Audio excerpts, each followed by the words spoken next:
Tepat di hari suami menggelar pesta lamaran mewah dengan wanita lain, aku tarik seluruh aset hartaku hingga membuat mereka semua terusir dan berakhir sujud histeris di kakiku. Sebelum kita mulai lebih lanjut, yuk, tekan tombol suka, serta tombol subscribe agar tidak ketinggalan kisah menarik lainnya. Dan jangan lupa absen asal kota Bapak Ibu di kolom komentar. Semoga rezeki kita semua dilancarkan, kesehatan kita diberkahi, dan keluarga kita selalu harmonis dalam lindungannya. Amin. Banyak orang bilang kalau hidupku ini sempurna, punya perusahaan kontraktor besar, rumah gedongan, dan suami yang gantengnya mirip pemain sinetron. Namaku Hana, pemilik Graha Perkasa, sebuah perusahaan properti yang aku bangun dengan keringat, air mata, dan sedikit darah karena pernah keinjak paku di lokasi proyek.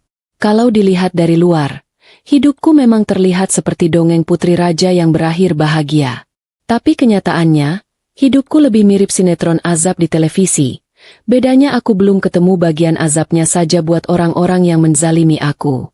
Orang-orang hanya melihat mobil mengkilap yang aku pakai atau tas bermerek yang aku jinjing, tanpa tahu kalau bahu ini rasanya mau copot menahan beban satu keluarga besar yang tidak tahu diri. Pagi itu dimulai seperti pagi-pagi biasanya, dengan kekacauan yang sudah menjadi sarapanku sehari-hari. Jam dinding baru menunjukkan pukul 5 pagi, tapi aku sudah sibuk di dapur menyiapkan sarapan, sambil menelepon mandor proyek yang mengabarkan kalau semen telat datang. Sementara aku sibuk mengaduk nasi goreng dengan tangan kanan dan memegang ponsel dengan bahu kiri, suamiku tercinta, Budi, masih mendengkur merdu di kamar utama. Suara dengkurannya begitu keras dan berirama. Mungkin kalau direkam bisa jadi album musik relaksasi buat orang yang susah tidur. Budi itu unik. Dia punya jam biologis yang terbalik dengan orang sukses. Saat matahari terbit adalah waktunya dia menarik selimut lebih tinggi. Menikah dengan Budi adalah keputusan yang aku ambil 5 tahun lalu. Saat logika masih kalah telak sama yang namanya cinta monyet. Budi adalah teman masa kecilku, cinta pertamaku, dan pria yang aku pikir akan menjadi imam yang menuntun ke surga. Ternyata, dia lebih sering menuntunku ke mesin ATM.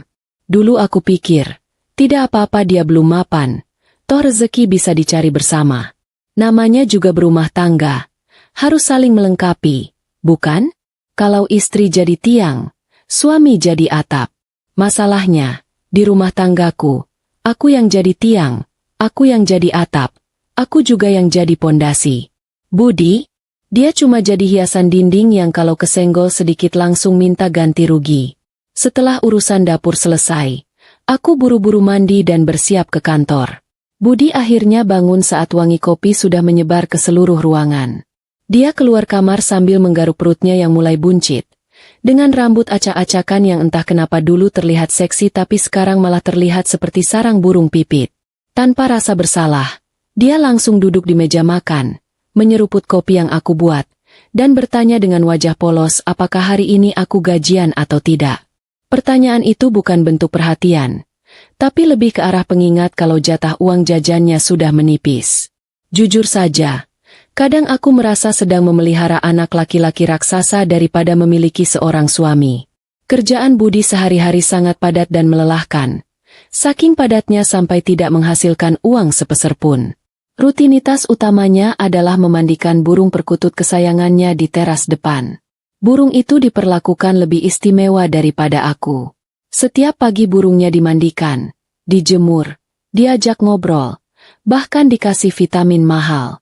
Kalau aku minta dipijat sebentar saja karena punggung pegal, Budi pasti beralasan tangannya kram. Tapi kalau buat mengelap sangkar burung selama 2 jam, tenaganya mendadak sekuat tenaga kuda.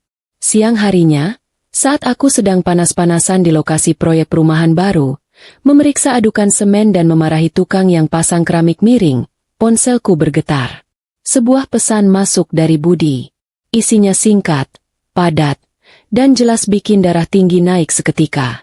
Dia minta ditransfer 5 juta rupiah. Alasannya, mobil yang aku belikan bulan lalu butuh ganti pel variasi biar terlihat lebih gagah saat dipakai kopdar alias kumpul-kumpul tidak jelas sama teman-temannya. Bayangkan, aku di sini berdebu, kepanasan, bedak sudah luntur kena keringat. Dia di rumah yang sejuk ber-AC malah minta uang buat gaya-gayaan. Lucunya, Mobil itu atas namaku.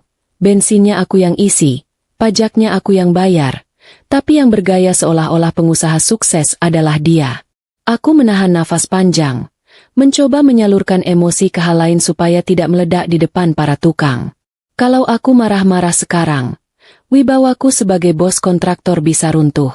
Akhirnya, aku hanya membalas pesan itu dengan stiker jempol, tanpa mentransfer uangnya. Bukan karena pelit, tapi karena aku tahu uang itu tidak akan cukup hanya untuk pel. Nanti pasti merembet ke knalpot, jok kulit, sampai stiker kaca yang tulisannya, "Mobil ini jangan diganggu, yang punya galak." Padahal yang galak bukan dia, tapi penagih utang kalau saja aku tidak rutin membayar tagihan kartu kreditnya. Sore harinya, drama belum berakhir. Ibu mertuaku, Bu Yati, tiba-tiba datang ke kantor tanpa janji temu. Bu Yati ini tipe mertua yang kalau bicara nadanya halus, tapi isinya tajam setajam silet cukur. Dia datang dengan senyum manis yang biasanya menjadi pertanda buruk bagi dompetku.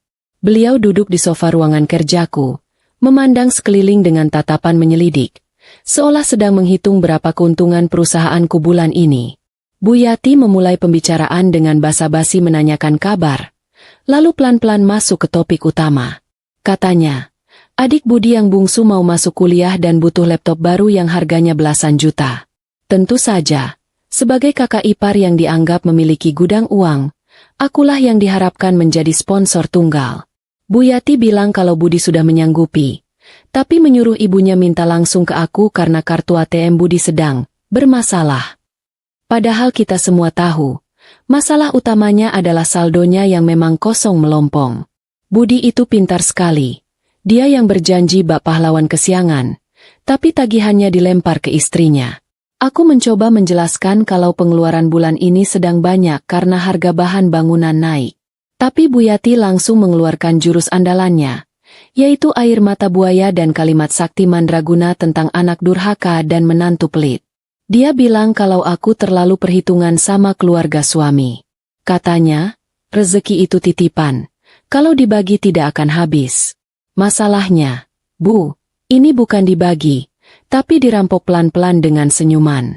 Akhirnya, demi menjaga ketenangan dan supaya dia cepat pulang, aku memberikan uang tunai yang ada di brankas kecilku. Bu Yati langsung sumringah. Air matanya kering seketika seperti disedot mesin penyedot debu, dan dia pamit pulang dengan wajah ceria. Malam itu aku pulang ke rumah dengan tubuh yang rasanya remuk redam. Aku berharap setidaknya ada segelas air putih atau sambutan hangat di rumah. Tapi harapan tinggal harapan.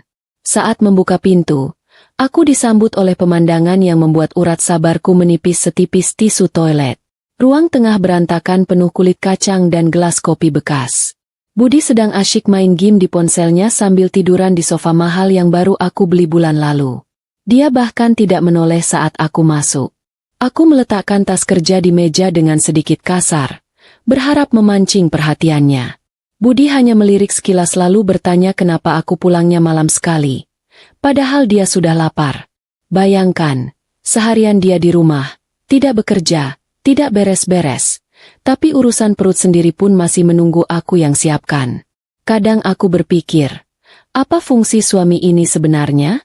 Kalau cuma buat teman tidur, guling juga bisa dipeluk dan guling tidak pernah minta uang buat beli rokok atau pakan burung. Aku berjalan ke dapur, membuka kulkas, dan mendapati isinya kosong. Rupanya Budi atau mungkin keluarganya yang tadi siang mampir, sudah menghabiskan stok makanan mingguan yang baru aku beli kemarin lusa. Tidak ada sisa sedikit pun, bahkan telur pun habis. Emosiku mulai naik ke ubun-ubun. Aku menghampiri Budi dan bertanya dengan nada yang aku usahakan tetap rendah. Kenapa dia tidak belanja atau minimal pesan makanan kalau memang lapar? Jawabannya sungguh luar biasa santai. Katanya dia tidak pegang uang tunai dan malas keluar karena di luar panas. Padahal di garasi terparkir mobil yang dinginnya mengalahkan kutub utara. Di titik itulah aku mulai merenung di kamar mandi. Satu-satunya tempat di rumah ini di mana aku bisa sendirian tanpa diganggu. Aku menatap wajahku di cermin. Ada lingkaran hitam di bawah mata yang tidak bisa ditutupi bedak mahal sekalipun. Ini wajah seorang wanita yang bekerja keras membangun kerajaan bisnis. Tapi di rumahnya sendiri dia diperlakukan seperti pembantu yang kebetulan punya banyak uang. Aku mencuci muka, mencoba membasuh rasa lelah dan kecewa yang menumpuk di dada. Seringkali aku bertanya pada diri sendiri, sampai kapan aku kuat menjalani ini? Budi selalu bilang kalau dia sedang berusaha mencari kerja, atau sedang merintis bisnis jual beli burung, atau kadang bilang mau jadi maklar tanah. Tapi usahanya sebatas niat dan wacana. Kalau niat bisa dijual, mungkin Budi sudah jadi miliarder sekarang. Kenyataannya, dia nyaman dengan posisi ini. Dia nyaman menjadi raja di kerajaan yang aku bangun. Dan bodohnya, selama ini aku membiarkannya. Aku membiarkan dia dan keluarganya menggerogoti hasil kerjaku atas nama pengabdian seorang istri. Aku keluar dari kamar mandi dan melihat Budi sudah tertidur lagi di sofa dengan mulut terbuka. Ponselnya tergeletak di dada. Masih menyala menampilkan layar permainan yang kalah. Aku mengambil selimut dan menyelimutinya. Sebenci-bencinya aku, rasa sayang itu masih ada. Sisa-sisa dari masa lalu yang manis. Atau mungkin ini bukan rasa sayang, tapi rasa kasihan. Kasihan melihat laki-laki dewasa yang tidak punya harga diri dan ambisi. Namun, malam itu aku belum tahu kalau di balik kepolosan wajah tidurnya, dan di balik kemalasan yang sering aku maklumi itu, ada duri yang sedang dia asah tajam-tajam. Aku tidak tahu kalau uang yang sering dia minta bukan cuma buat burung atau mobil, tapi buat memelihara ego dan kesenangannya yang lain. Aku, Hana, si wanita besi yang biasa menghadapi preman di lokasi proyek, ternyata buta menghadapi penjahat yang tidur satu ranjang denganku. Malam semakin larut, dan sunyi menyelimuti rumah mewah yang terasa dingin ini. Aku berbaring di sampingnya, memunggungi dia. Pikiranku melayang ketagihan-tagihan supplier besok, gaji karyawan, dan permintaan laptop adik ipar yang tadi sore. Rasanya kepala mau pecah. Andai saja aku tahu apa yang sedang direncanakan semesta buatku, mungkin malam itu aku tidak akan bisa tidur tenang. Badai itu belum datang, awannya pun belum terlihat, tapi anginnya sudah mulai terasa menusuk tulang. Babak baru dalam hidupku akan segera dimulai, dan sayangnya, ini bukan babak yang menyenangkan seperti dapat undian bank, melainkan babak kehancuran yang akan memaksaku menjadi monster yang tidak pernah mereka bayangkan sebelumnya. Tapi untuk malam ini, biarlah aku tidur sebentar, mengumpulkan tenaga untuk hari esok yang pasti akan sama melelahkannya. Karena menjadi penopang tunggal itu bukan pilihan, tapi kutukan yang aku jalani dengan senyuman palsu. Kabar kepergianku keluar kota untuk urusan bisnis sepertinya adalah hari raya dadakan bagi suamiku. Pagi itu, saat aku sibuk memasukkan baju ke dalam koper sambil menelepon supir truk pasir yang mogok di jalan, wajah Budi terlihat cerah sekali. Lebih cerah daripada lampu jalanan yang baru diganti. Dia bahkan dengan sukarela membawakan tasku sampai ke depan pintu. Sebuah kejadian langka yang patut dicatat dalam sejarah rumah tangga kami. Biasanya, Budi paling anti angkat-angkat barang berat. Alasannya takut pinggangnya encok, padahal dia angkat sangkar burung yang beratnya minta ampun kuat-kuat saja. Senyumnya pagi itu lebar sekali, diiringi kalimat manis. Hati-hati di jalannya sayang. Kerjanya yang rajin biar rezekinya lancar. Yang kalau diterjemahkan artinya, cepat pergi sana, biar aku bebas keluyuran pakai uangmu. Begitu mobilku hilang dari pandangan di ujung jalan, Budi tidak membuang waktu sedikit pun untuk melancarkan aksinya. Dia bukan tipe suami yang selingkuh di hotel mewah atau liburan ke pulau tersembunyi, karena otaknya tidak sampai ke sana dan dompetnya jelas tidak mampu. Budi memilih jalur yang lebih nekat dan sebenarnya jauh lebih menyakitkan buatku, yaitu membawa selingkuhannya ke rumah ibunya sendiri. Wanita itu bernama Wati, seorang janda muda dari kampung sebelah yang terkenal dengan reputasi, malas tapi selera tinggi. Wati ini tipe wanita yang kalau beli sayur di pasar nawarnya sadis, tapi kalau beli bedak pemutih wajah tidak pernah mikir harga, biar wajahnya putih mengkilap walaupun lehernya tetap sawo matang. Siang itu, rumah ibu mertuaku, Bu Yati, mendadak ramai seperti ada acara syukuran. Budi datang menggandeng Wati dengan bangga, seolah-olah dia baru saja memenangkan piala kejuaraan dunia. Yang bikin hati miris, sambutan dari keluargaku, maksudku keluarga Budi, sangat hangat, jauh lebih hangat daripada saat menyambutku yang datang membawa uang bulanan. Adik-adik iparku yang biasanya cemberut kalau tidak dikasih uang jajan. Hari itu senyum-senyum simpul melihat Wati membawakan martabak manis. Padahal martabak itu dibeli pakai uang kembalian belanja bahan bangunan yang dicuri Budi dari dompetku semalam. Di ruang tamu yang sofa dan karpetnya aku yang belikan. Mereka duduk melingkar merencanakan sesuatu yang busuk. Bu Yati memandang Wati dari ujung kaki sampai ujung kepala dengan tatapan setuju. Seakan sedang menilai barang dagangan di pasar loak. Menurut logika terbalik mertuaku, Wati adalah sosok wanita ideal karena dia tidak bekerja, bicaranya pelan, dan kelihatannya penurut. Beda jauh sama aku yang suaranya lantang karena terbiasa teriak di lokasi proyek, dan jalannya cepat karena dikejar tenggat waktu. Di mata Bu Yati, menantu yang baik itu yang bisa memijat kaki mertua seharian, bukan yang banting tulang membiayai hidup mereka. Obrolan di meja makan siang itu benar-benar bikin mual kalau saja aku mendengarnya langsung. Dengan menu sederhana sayur asem dan ikan asin, mereka membicarakan masa depan seolah-olah aku sudah mati atau hilang di telan bumi. Bu Yati dengan santainya menyendokkan nasi ke piring Wati sambil berkata, "Makan yang banyak Wati. Kamu harus sehat biar bisa urus Budi." Kasihan Budi itu kesepian. Punya istri tapi rasanya kayak punya bos. Sibuk terus jarang di rumah. Budi hanya mengangguk-angguk setuju dengan mulut penuh nasi. Merasa jadi korban paling menderita sedunia padahal hidupnya paling enak. Wati yang pintar mengambil hati langsung melancarkan jurus andalannya untuk mengambil simpati calon mertua ilegalnya itu. Dengan suara yang dibuat-buat manja dan mendayu-dayu, dia memijat bahu Bu Yati sambil berkata, "Iya Bu, Mas Budi itu butuh perhatian. Kalau sama saya, nanti Mas Budi saya urus dari bangun tidur sampai tidur lagi. Saya kan gak gila kerja kayak Mbak Hana. Buat apa uang banyak kalau suami gak keurus?" Kalimat itu disambut tawa renyah dari adik-adik iparku. Mereka lupa kalau uang banyak, yang mereka hina itulah yang membayar listrik rumah ini, membeli kuota internet mereka, sampai membelikan baju yang mereka pakai saat itu. Tanpa rasa bersalah sedikit pun, mereka mulai menyusun skenario gila untuk meresmikan hubungan terlarang ini. Budi dengan percaya diri bilang kalau dia berencana menikahi Wati bulan depan secara diam-diam dulu. Alasannya klise. Dia ingin menolong Wati yang hidupnya susah. Padahal menolong diri sendiri saja Budi tidak becus. Apalagi menolong janda anak satu yang hobinya main media sosial seharian. Bu Yati malah mengompori. "Bagus itu Bud. Niat baik harus disegerakan. Hana nggak bakal tahu. Dia kan sibuk. Kalaupun tahu, dia nggak bakal berani minta cerai. Dia itu cinta mati sama kamu. Bucin kalau kata anak muda sekarang." Kepercayaan diri mereka melambung tinggi setinggi langit karena selama ini aku memang selalu diam dan mengalah. Mereka pikir diamku adalah tanda kebodohan. Padahal diamku adalah caraku menjaga keutuhan rumah tangga yang sebenarnya sudah retak di mana-mana. Mereka menganggap aku sebagai mesin ATM berjalan yang tidak punya perasaan. Bagi mereka, tugasku hanya satu. Kerja, kerja, kerja, lalu transfer uang. Sedangkan Budi, tugasnya adalah menikmati hidup dan mencari kebahagiaan lain karena lelah menjadi suami dari istri yang sukses.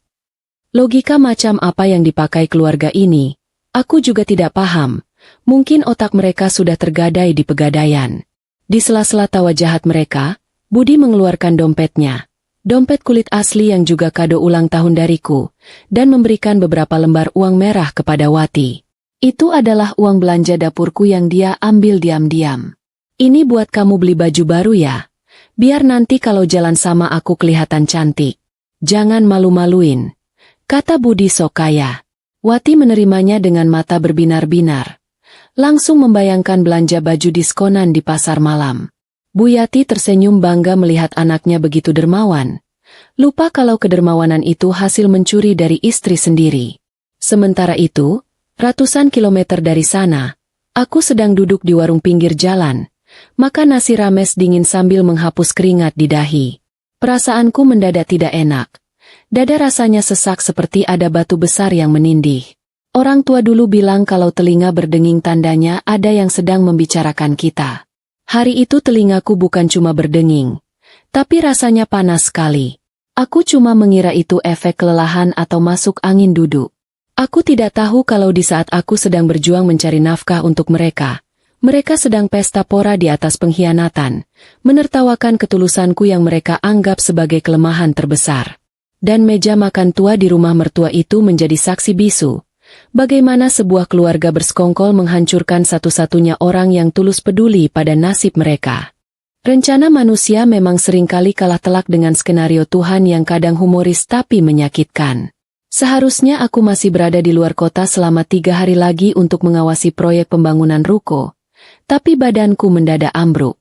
Demam tinggi, kepala pusing 7 keliling, dan perut mual membuatku menyerah dan memutuskan pulang lebih awal.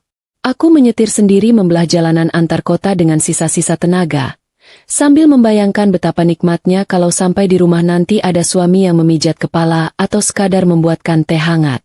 Bodoh sekali. Di saat sakit pun aku masih sempat-sempatnya berhayal punya suami siaga. Padahal biasanya dia lebih siaga kalau burung perkututnya yang bersin daripada istrinya. Naluri seorang istri itu kadang lebih tajam dari silet cukur, bahkan saat sedang sakit sekalipun. Saat mobilku memasuki area kota, entah kenapa setir mobil ini rasanya berat sekali kalau diarahkan ke rumah kami, dan malah berbelok otomatis ke arah rumah ibu mertua. Mungkin karena aku melihat mobilku, yang sering diakui Budi sebagai miliknya, terparkir manis di depan pagar rumah Bu Yati. Padahal seingatku, Budi bilang mau istirahat di rumah karena badannya pegal-pegal. Ternyata pegal-pegalnya sembuh total kalau dipakai menyetir ke rumah ibunya. Dengan langkah gontai dan keringat dingin yang membasahi punggung, aku turun dari mobil. Niat hati ingin memberi kejutan atau sekadar numpang istirahat sebentar sebelum pulang. Langkah kakiku lemas. Tapi pendengaranku mendadak berfungsi 2 kali lipat lebih tajam saat mendekati pintu depan yang sedikit terbuka. Tidak ada suara salam atau ketukan pintu dariku, karena suara tawa terbahak-bahak dari dalam rumah sudah lebih dulu menyambutku. Itu suara tawa Budi, suara tawa yang lepas dan bahagia, jenis tawa yang tidak pernah dia keluarkan saat bersamaku. Aku berhenti sejenak di balik tembok ruang tamu, mengatur napas yang tersengal. Bau rokok kretek dan aroma gorengan menyengat hidungku, bercampur dengan suara obrolan yang isinya sanggup membuat demamku turun mendadak berganti menjadi darah yang mendidih. Jantungku rasanya berhenti berdetak, bukan karena penyakit, tapi karena kalimat lantang yang baru saja menembus dinding telinga. Tenang saja Bu, pokoknya bulan depan aku nikahi Wati. Urusan Hana itu gampang, dia tidak bakal berani minta cerai. Suara Budi terdengar begitu sombong. Seolah dia adalah penakluk dunia. Hana itu terlalu cinta sama aku, Bu.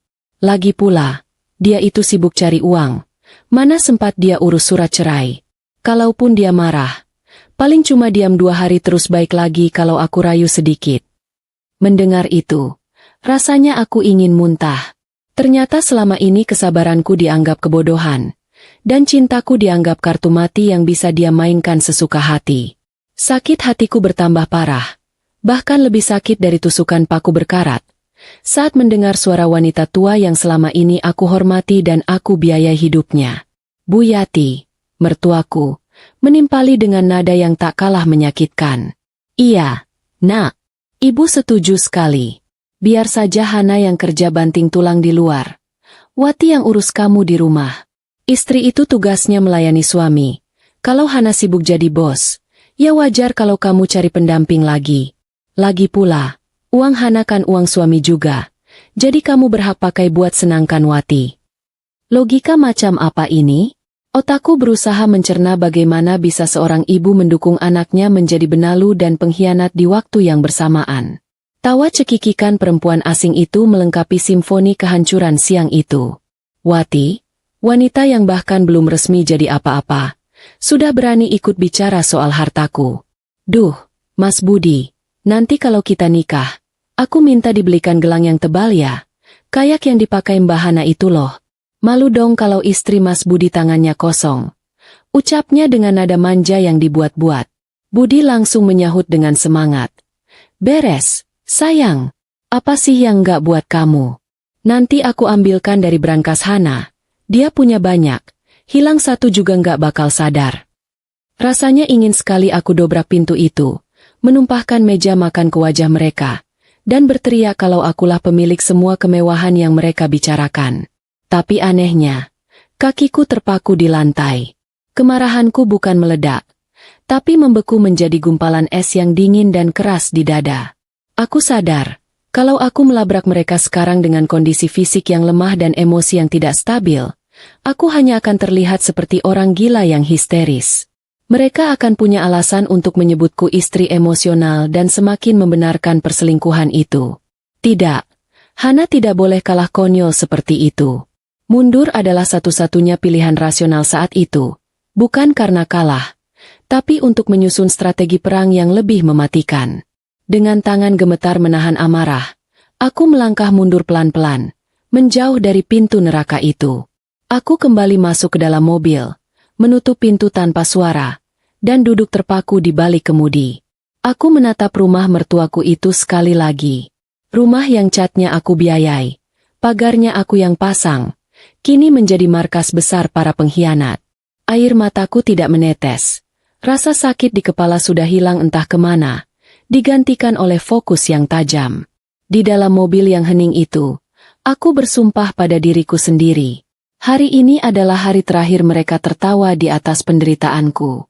Budi bilang aku tidak akan berani minta cerai? Budi bilang aku terlalu cinta? Dia salah besar. Dia lupa kalau aku adalah kontraktor. Pekerjaanku adalah membangun sesuatu dari nol dan merobohkan bangunan yang sudah tidak layak berdiri. Dan hari ini, aku memutuskan bahwa rumah tanggaku sudah masuk kategori bangunan rapuh yang harus dirobohkan sampai rata dengan tanah. Aku menyalakan mesin mobil dan melaju pergi, meninggalkan mereka yang masih asyik berpesta pora dalam angan-angan kosong. Mereka tidak tahu kalau badai yang sesungguhnya baru saja berbalik arah. Hana yang penyabar dan penurut sudah mati di teras rumah itu tadi. Yang pulang ke rumah sekarang adalah Hana yang baru. Hana yang siap menarik kembali setiap sen uang, setiap butir nasi, dan setiap kenyamanan yang pernah aku berikan. Tunggu saja tanggal mainnya. Saat tawa kalian akan berubah menjadi raungan minta ampun yang tidak akan pernah aku dengar.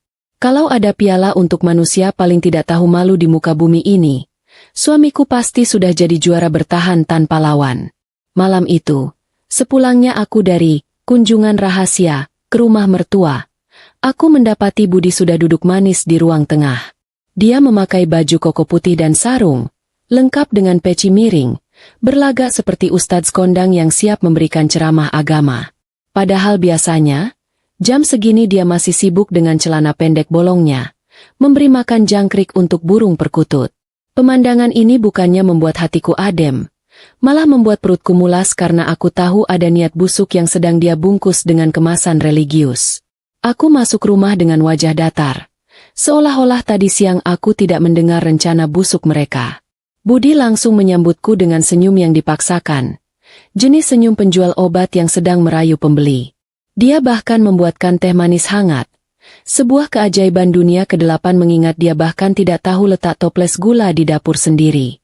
Aku duduk di sofa, menyesap teh yang rasanya terlalu manis itu, semanis janji palsunya dulu waktu melamar. Aku diam saja, menunggu sandiwara babak pertama dimulai. Benar saja, setelah basa-basi busuk soal cuaca dan kemacetan, Budi mulai masuk ke inti pembicaraan. Suaranya direndahkan, wajahnya dibuat prihatin, seolah dia sedang memikul beban penderitaan seluruh umat manusia. Dia mulai bercerita tentang seorang wanita, malang, bernama Wati. Katanya, Wati itu janda miskin, hidupnya susah, banyak hutang, dan butuh sosok imam yang bisa membimbing. Dalam hati aku ingin tertawa kencang. Membimbing apanya? Membimbing cara menghabiskan uang istri orang? Budi bilang dia merasa terpanggil hatinya untuk menolong wanita itu. Alasan klasiknya keluar.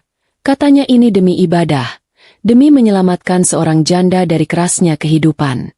Puncak dari kebodohan malam itu terjadi saat Budi dengan lantang meminta izin untuk menikah lagi. Tanpa rasa bersalah sedikit pun, dia menatap mataku dan berkata, "Dek, aku mau mengangkat derajat Wati. Aku mau menikahinya. Kamu tidak keberatan kan di Madu? Kamu kan wanita karir yang sibuk.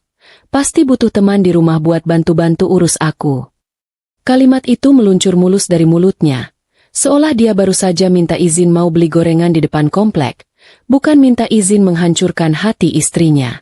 Dia pikir aku ini patung batu yang tidak punya perasaan. Atau mungkin dia pikir aku sebodoh itu sampai mau menerima alasan konyolnya. Aku meletakkan cangkir teh pelan-pelan di meja, lalu menatap matanya dalam-dalam. Kamu mau menafkahi dia pakai apa, Mas? Beli rokok saja kamu masih minta uang bensin ke aku.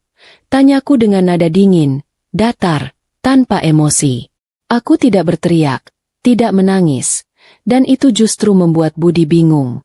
Biasanya kalau kami bertengkar, aku yang akan meledak-ledak. Tapi kali ini, aku tenang seperti air danau yang di bawahnya ada buaya lapar. Jawaban Budi sungguh di luar nalar manusia sehat. Dengan wajah tanpa dosa dia menjawab, rezeki itu sudah ada yang mengatur, Dek. Lagi pula kita kan suami istri. Harta kamu ya harta aku juga. Perusahaan kamu kan makin maju. Apa salahnya kita berbagi sedikit rezeki buat Wati? Dia tidak minta banyak kok. Cuma butuh tempat tinggal dan makan. Astaga, jadi ini rencananya. Dia mau menikah lagi. Tapi modalnya pakai uangku. Dia mau bergaya jadi pahlawan kesiangan buat Wati. Tapi dompetku yang diperas. Dia pikir Graha Perkasa itu yayasan amal buat menampung janda-janda malas? Mendengar itu, ada bagian dari diriku yang benar-benar mati malam itu. Rasa hormatku pada laki-laki di depanku ini sudah hilang tak berbekas. Tapi, alih-alih menampar wajahnya, aku justru tersenyum. Senyum yang sangat tipis dan mengerikan. Silakan, Mas. Kalau itu memang keinginan muliamu, aku tidak akan melarang. Lakukan saja apa yang menurutmu baik. Ucapku tenang. Budi langsung melompat dari sofa. Wajahnya sumringah seperti anak kecil dapat permen. Dia bahkan mencoba memelukku sambil berkata, Alhamdulillah, aku tahu kamu istri yang paling pengertian sedunia. Kamu tenang saja, Dek. Wati itu orangnya baik.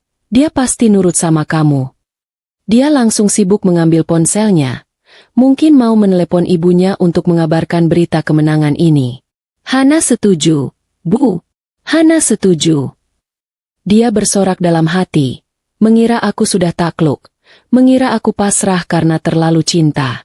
Malam itu Budi tidur dengan nyenyak. Mungkin mimpinya indah sekali membayangkan hidup enak punya 2 istri. Sementara aku duduk di balkon kamar menatap langit gelap. Budi tidak tahu arti kata silakan yang aku ucapkan tadi. Dia pikir itu lampu hijau untuk pernikahan keduanya. Padahal itu adalah lampu hijau untuk kehancurannya. Aku tidak melarang dia menikah, karena aku butuh dia merasa di atas angin dulu. Semakin tinggi dia terbang dengan hayalannya, semakin sakit rasanya saat aku hempaskan nanti ke tanah. Silakan nikahi Wati. Mas, nikahi dia secepatnya. Karena begitu ijab kabul terucap, saat itulah neraka dunia kalian akan aku resmikan pembukaannya.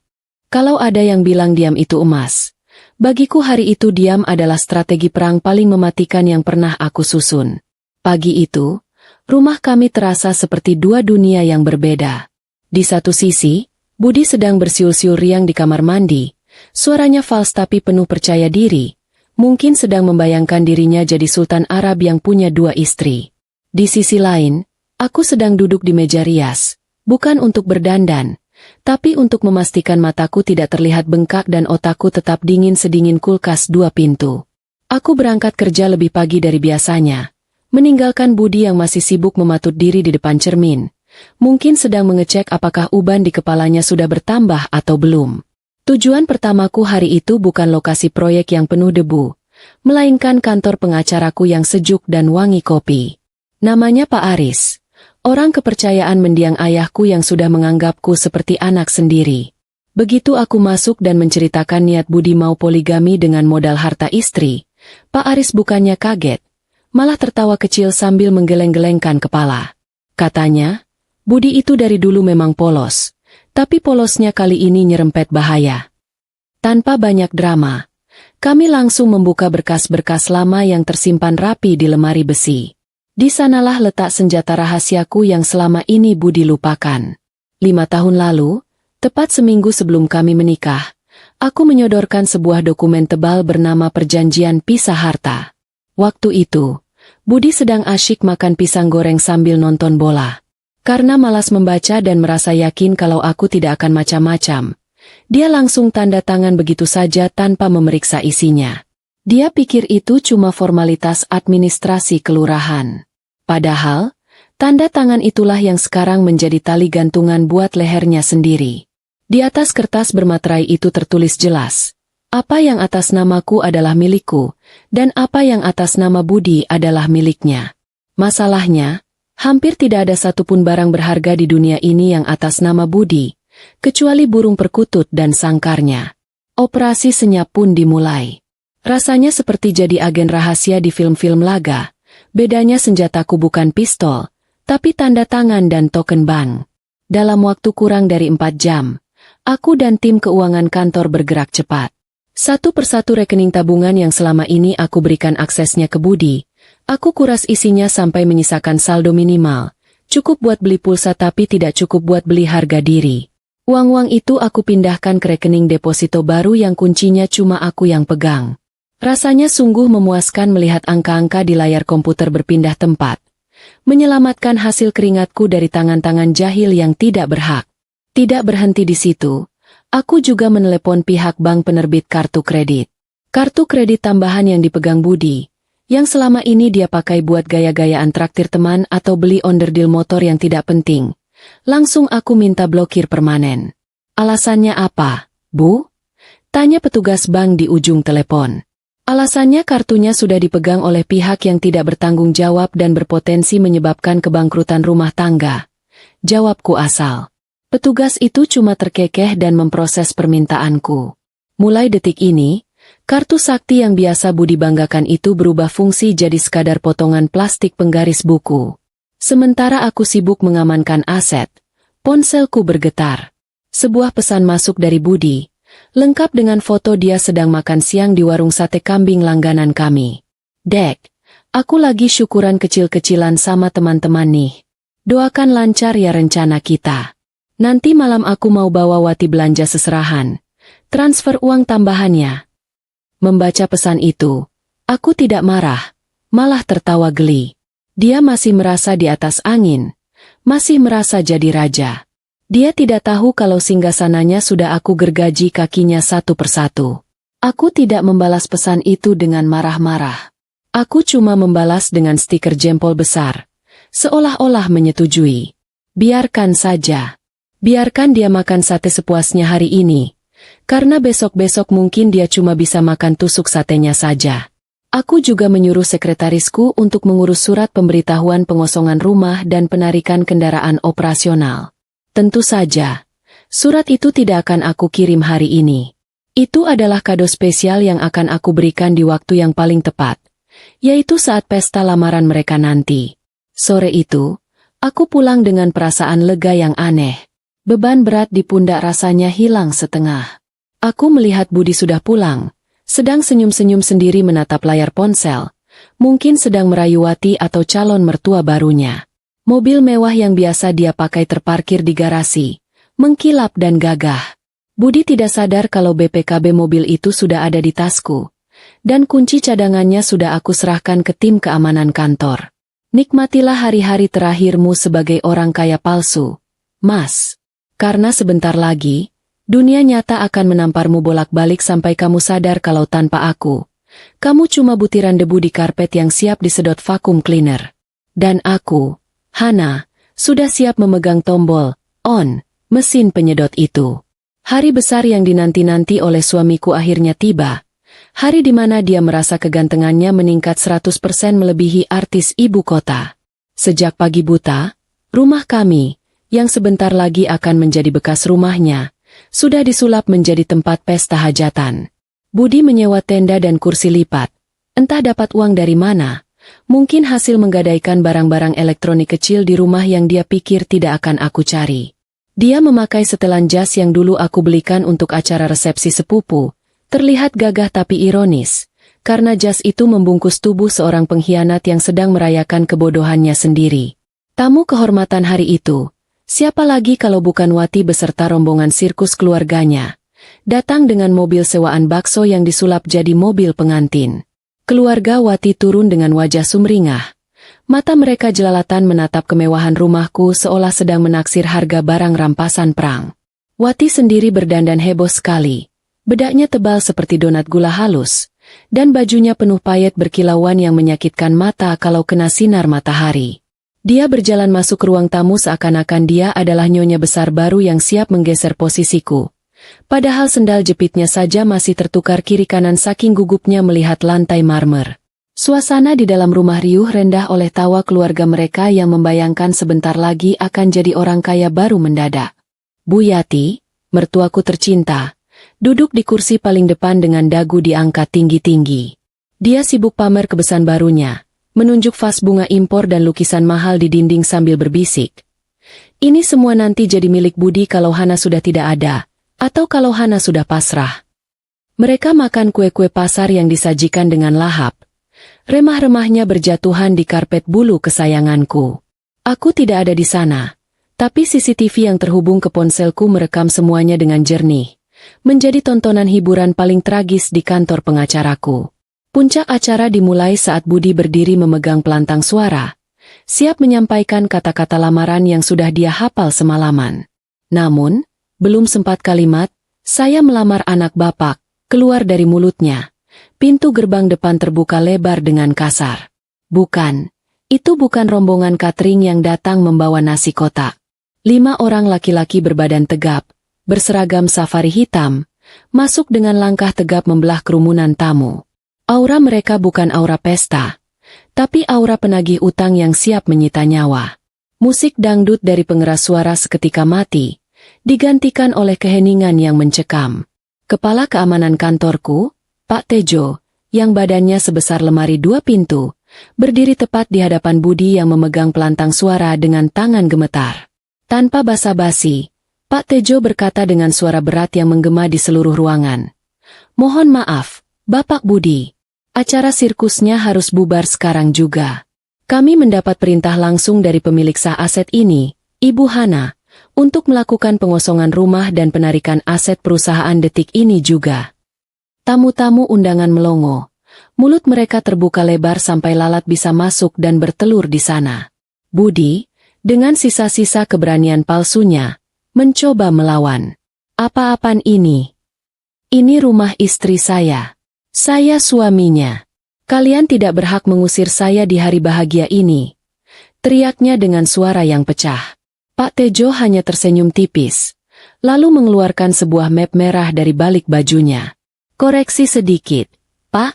Ini adalah rumah inventaris PT Graha Perkasa. Berdasarkan surat perjanjian pranikah dan audit perusahaan, Bapak tidak punya hak sepeser pun di sini. Bapak cuma penumpang gelap yang sudah habis masa tiketnya. Jadi silakan angkat kaki, atau kami yang angkat Bapak keluar seperti karung beras." Kepanikan massal pun terjadi, lebih heboh daripada pasar kebakaran. Keluarga Wati yang tadi merasa di atas angin, sekarang saling pandang dengan wajah pucat pasi. Wati yang tadi merasa jadi ratu, kini terlihat seperti tikus kecebur got. "Mas Budi, ini maksudnya apa? Katanya kamu orang kaya? Katanya rumah ini punya kamu," jerit Wati sambil menarik-narik jas Budi. Budi cuma bisa gagap. Keringat dingin mengucur deras melunturkan bedak tipis yang dia pakai. Dia mencoba menelponku berkali-kali, tapi nomornya sudah masuk daftar blokir otomatis dengan nada sambung. "Nomor yang Anda tuju sedang sibuk menertawakan Anda." Tidak berhenti di situ, tim Pak Tejo mulai bergerak cepat dan efisien. Kunci mobil mewah yang terparkir di garasi langsung diambil paksa dari saku celana Budi. "Mobil ini aset kantor, Pak. Bukan buat gaya-gayaan jemput pacar," sindir salah satu petugas sambil menyalakan mesin mobil dan membawanya pergi. Bu Yati yang sedang memegang toples kue nastar sampai menjatuhkannya ke lantai. Dia menjerit histeris saat petugas mulai mengangkut televisi layar datar besar yang sedang menayangkan acara lamaran itu. "Jangan diambil. Itu tontonan saya. Hana durhaka. Hana jahat," teriaknya. Tapi tidak ada yang peduli. Dalam waktu kurang dari setengah jam, pesta lamaran yang seharusnya megah itu berubah menjadi adegan pengusiran massal. Tenda-tenda dibongkar paksa saat tamu masih duduk di bawahnya. Kursi-kursi dilipat kembali. Budi, Wati, dan seluruh keluarga besar mereka digiring keluar pagar rumah mewah itu seperti rombongan bebek yang tersesat. Mereka berdiri di pinggir jalan raya yang panas dan berdebu, memandang gerbang tinggi rumahku yang kini digembok rapat dari dalam. Budi masih memegang pelantang suara yang sudah mati, berdiri bengong dengan tatapan kosong, sementara Wati mulai menangis meraung-raung menyadari kalau dia baru saja dilamar oleh gelandangan. Neraka dunia mereka resmi dibuka hari ini, dan tiket masuknya gratis, disponsori oleh keserakahan mereka sendiri. Berdiri di pinggir jalan raya dengan jas pengantin yang mulai bau keringat, Budi terlihat seperti badut yang ditinggal rombongan sirkusnya. Panas matahari siang itu rasanya membakar kulit, tapi tidak sebanding dengan rasa panas di wajah Budi yang baru saja ditendang dari surga dunia yang selama ini dia tumpangi. Tetangga-tetangga komplek yang biasanya cuma melirik sinis, sekarang keluar pagar sambil pura-pura menyapu halaman, padahal aslinya mau menonton drama gratis ini. Mereka berbisik-bisik sambil menunjuk Budi dan rombongan keluarga Wati yang terlantar di trotoar seperti pengungsian korban bencana alam. Bedanya, kalau korban bencana dapat simpati, kalau mereka dapat sumpah serapah. Budi masih berusaha menyangkal kenyataan. Ego laki-lakinya terlalu besar untuk mengakui kalau dia sekarang miskin mendadak. Dengan gaya sok tenang yang dipaksakan, dia mencoba menenangkan Wati yang wajahnya sudah menekuk seperti baju belum disetrika. Tenang, sayang. Ini pasti cuma salah paham. Biasalah, orang kantor Hana itu memang suka berlebihan. Paling sebentar lagi Hana telepon minta maaf dan suruh kita masuk lagi. Bual Budi.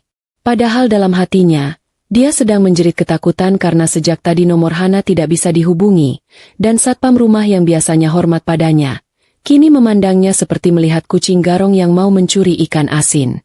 Masalah bertambah runyam saat perut-perut lapar keluarga Wati mulai berdemo minta diisi. Mereka kan datang jauh-jauh berharap makan prasmanan enak. Malah diusir sebelum sempat mencicipi sate ayam. Mas Budi, ini keluarga saya lapar loh. Masa kita dijemur di sini? Belikan nasi kotak atau apa kek? Rengek Wati sambil mengipas-ngipas wajahnya yang riasannya mulai luntur terkena keringat dan air mata. Budi dengan sigap mengangguk.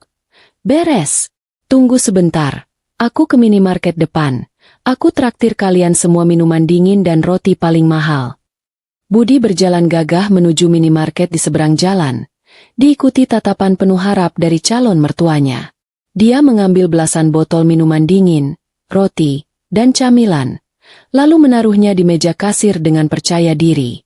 Saat kasir menyebutkan total harganya, Budi mengeluarkan kartu debit andalannya dengan gaya flamboyan. Gesek saja, Mbak, katanya sombong. Tapi, mesin itu berbunyi tuit-tuit yang menyakitkan telinga.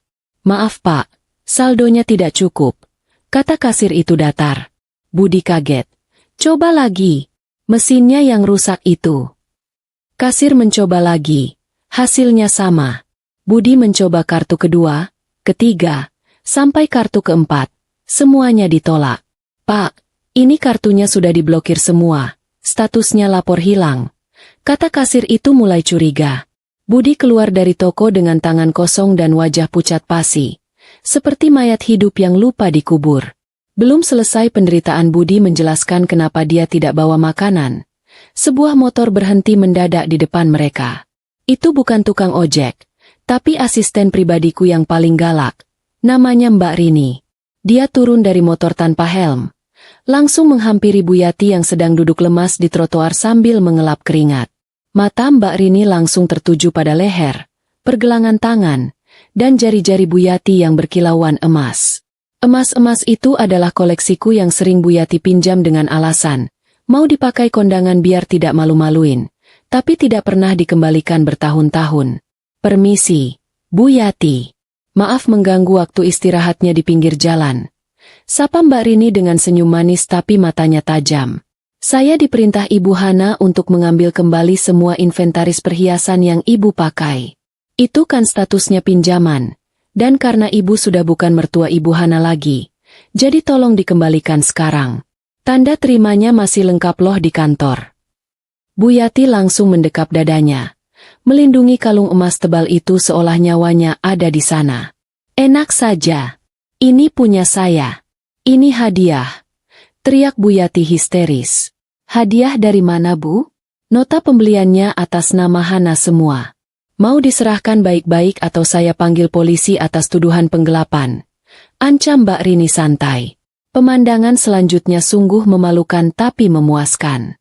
Di pinggir jalan raya, disaksikan oleh calon besan dan tetangga, Bu Yati terpaksa melepas satu persatu perhiasannya sambil menangis meraung-raung seperti anak kecil yang permennya diambil paksa.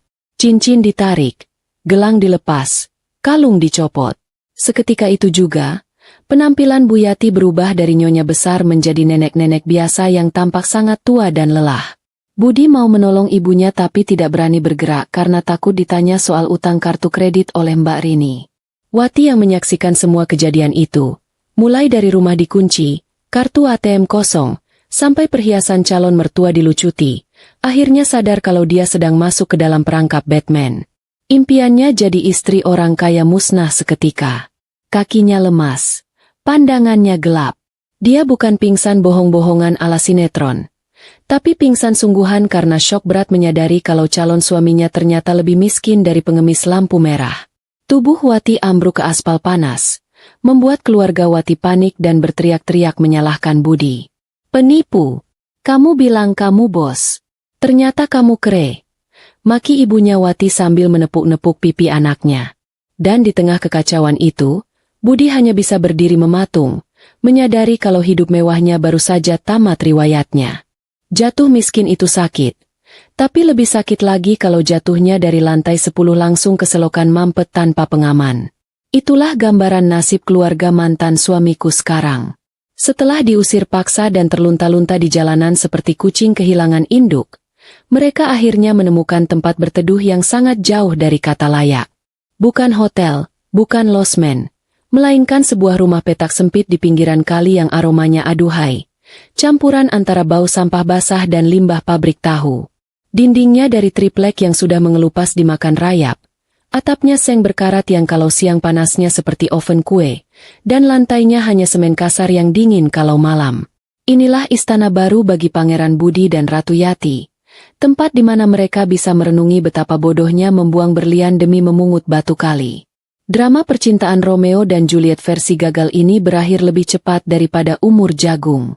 Wati, sang pelakor idaman yang katanya cinta mati sama Budi, langsung siuman dari pingsannya begitu tahu kalau Budi tidak punya uang sepeser pun untuk menyewa taksi, apalagi menyewa gedung resepsi.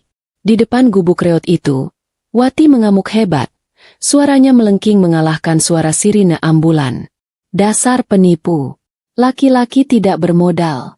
Kamu bilang mau angkat derajatku, ternyata kamu malah mau ajak aku jadi gembel. Teriak Wati sambil melempar cincin mainan yang sempat Budi beli di pasar malam.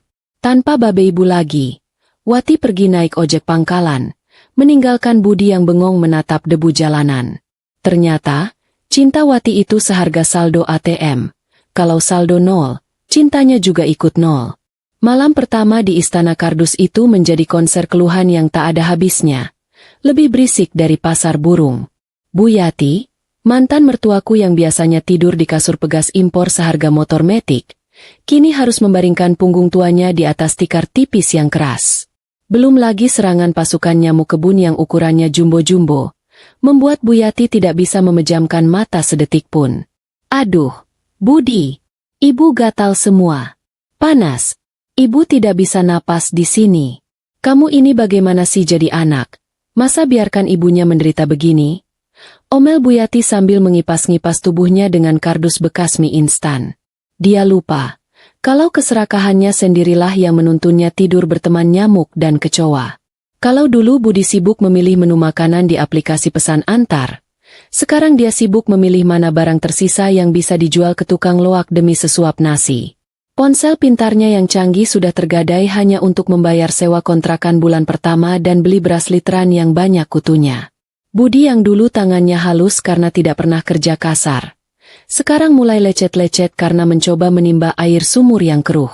Dia duduk di pojokan kamar sempit itu, memeluk lutut dengan tatapan kosong, persis orang yang jiwanya sudah dicabut separuh.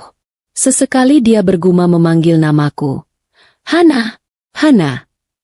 Berharap aku tiba-tiba muncul bawa makanan enak. Maaf saja mas. Aku bukan jin botol yang bisa dipanggil seenaknya. Sementara mereka sibuk menepuk nyamuk dan meratapi nasib, Aku sedang duduk manis di balkon rumahku yang kembali tenang, menikmati angin malam yang sejuk tanpa gangguan parasit. Laporan dari orang suruhanku tentang kondisi mereka membuat kopi yang aku minum terasa lebih nikmat dari biasanya. Jahat? Tapi membiarkan mereka merasakan susahnya mencari uang Rp1.000 adalah pelajaran paling berharga yang bisa aku berikan. Dulu aku kasih hati, mereka minta jantung. Sekarang aku ambil kembali hati dan jantungku. Biarkan mereka hidup tanpa organ vital. Biar mereka tahu rasanya berjuang napas sendiri tanpa bantuan tabung oksigen bernama Hana. Pelajaran hidup baru dimulai. Dan ini baru babak pemanasan sebelum mereka benar-benar merangkak memohon ampun. 2 bulan hidup di gubuk pinggir kali ternyata cukup ampuh untuk merontokkan gengsi manusia. Bahkan yang setebal kulit badak sekalipun. Budi dan Bu Yati, yang dulu gayanya selangit sampai menabrak awan, kini terlihat lebih mirip pemeran figuran film zombie yang lupa dihapus riasannya. Tubuh Budi kurus kering seperti orang-orangan sawah. Kulitnya kusam terbakar matahari karena sekarang dia terpaksa jadi kuli panggul di pasar demi sesuap nasi aking. Sedangkan Bu Yati, mantan nyonya besar yang hobi pamer gelang, kini rambutnya putih semua tak terurus, dan bajunya itu-itu saja, lusuh dan bau apek karena jarang dicuci pakai sabun wangi. Kesombongan mereka sudah menguap entah kemana, digantikan oleh rasa lapar yang menggigit usus setiap detiknya. Rasa malu sepertinya sudah tidak ada lagi dalam kamus hidup mereka saat memutuskan untuk mendatangi kantor pusat perusahaanku. Siang itu matahari bersinar terik, membakar aspal Jakarta sampai udaranya bergelombang. Aku baru saja turun dari mobil dinas yang sejuk, mengenakan setelan kerja rapi dan kacamata hitam, siap menyambut rapat direksi.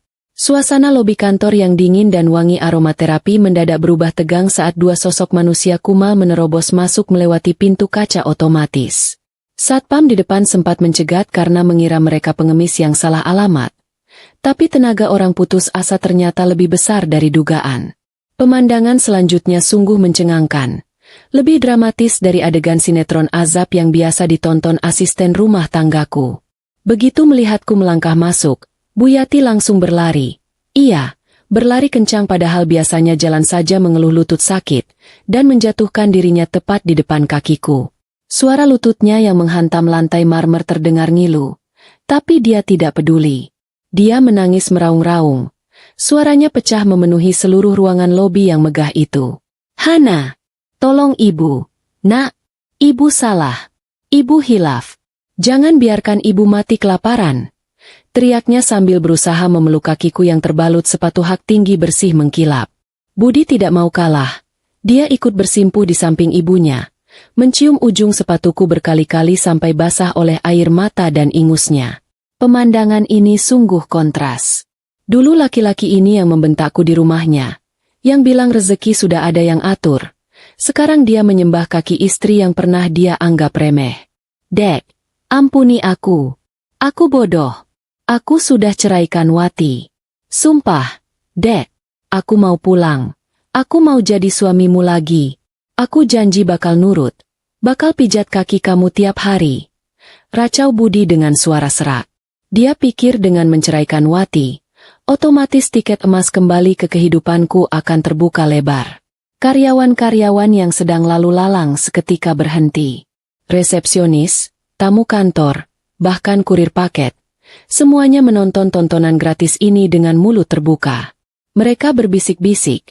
Beberapa ada yang merekam diam-diam pakai ponsel. Aku berdiri tegak, tidak mundur selangkah pun, tapi juga tidak menunduk untuk menolong mereka. Wajahku datar, sedatar tembok beton di belakangku. Dalam hati, ada rasa jijik yang menjalar, bukan karena penampilan mereka yang kotor, tapi karena betapa mudahnya mereka menggadaikan harga diri demi uang.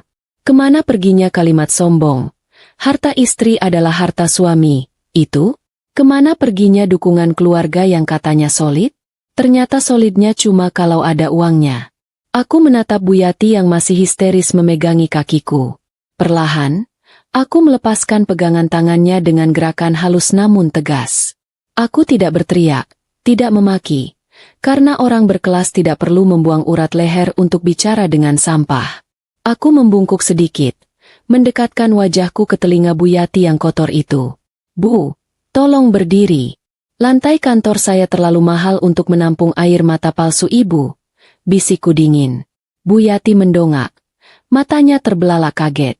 Dia pikir aku akan luluh melihat air matanya. Ternyata hatiku sudah beku. Budi mencoba meraih tanganku. Dek, demi masa lalu kita, tolong. Aku menarik tanganku cepat. Seolah baru saja disentuh ulat bulu. Masa lalu kita sudah kamu bakar saat kamu bawa perempuan lain ke meja makan ibumu. Mas. Sekarang, kalian bukan siapa-siapa di sini. Kalian hanya orang asing yang mengganggu kenyamanan kantor saya. Aku memberi isyarat mata kepada kepala keamanan. 3 orang petugas berbadan tegap langsung datang, menarik paksa Budi dan Bu Yati untuk berdiri. Mereka meronta-ronta, berteriak memanggil namaku seperti orang kesurupan. Tapi aku hanya berbalik badan dan berjalan menuju lift, meninggalkan mereka yang diseret keluar pintu lobi seperti kantong sampah yang lupa dibuang.